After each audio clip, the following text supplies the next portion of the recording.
ஒரு வச்சியே அதுக்கு பேர் வச்சியான்னு கேட்குற மாதிரி ஒரு டிஷ்ஷு தான் இன்றைக்கி செய்ய போகிறேன்.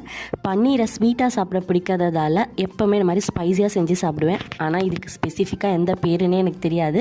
பன்னீர் கிரேவி. கொஞ்சமாக பட்டர் சேர்த்து பெருசாக கட் பண்ண ஒரு குடமிளகா, ஒரு வெங்காயத்தை 2 நிமிஷம் வதக்கி எடுத்து வச்சுட்டு 2 குழிக்கரண்டி அளவுக்கு எண்ணெய் சேர்த்து பொடியாக நறுக்குன 2 வெங்காயம், 1 டேபிள் ஸ்பூன் இஞ்சி பூண்டு விழுது, பொடியாக நறுக்குன ஒரு தக்காளியை சேர்த்து எண்ணெய் பிரிஞ்சு வர வரைக்கும் வதக்கிட்டு 1 டீஸ்பூன் வெறுமிளகாய் தூள், 1 டீஸ்பூன் தனியாத்தூள், 1/2 ஸ்பூன் கரம் மசாலா, 1 டீஸ்பூன் உப்பு, 1 குழிக்கரண்டி தயிர் சேர்த்து அதையும் எண்ணெய் பிரிஞ்சு வர வரைக்கும் வதக்கிட்டு 1/2 கப் அளவுக்கு தண்ணி சேர்த்து ஒரு 5 நிமிஷம் கொதிச்சப்புறம் நம்ம வதக்கி வச்சுருக்க வெங்காயம், குடமிளகா, அப்புறம் பன்னீரை வேணும்னா நீங்கள் ஃப்ரை பண்ணி ஆட் பண்ணிக்கலாம். ஒரு 5 நிமிஷம் லோ ஃப்ளேமில் கொதிச்ச உடனே கொத்தமல்லி இல்லைனா கஸ்தூரி மேத்தி போட்டு சர்வ் பண்ணிங்கன்னா சூப்பராக இருக்கும் டேஸ்ட்டு. நீங்கள் இதில் ஃப்ரெஷ் க்ரீம் கூட ஆட் பண்ணிக்கலாம்.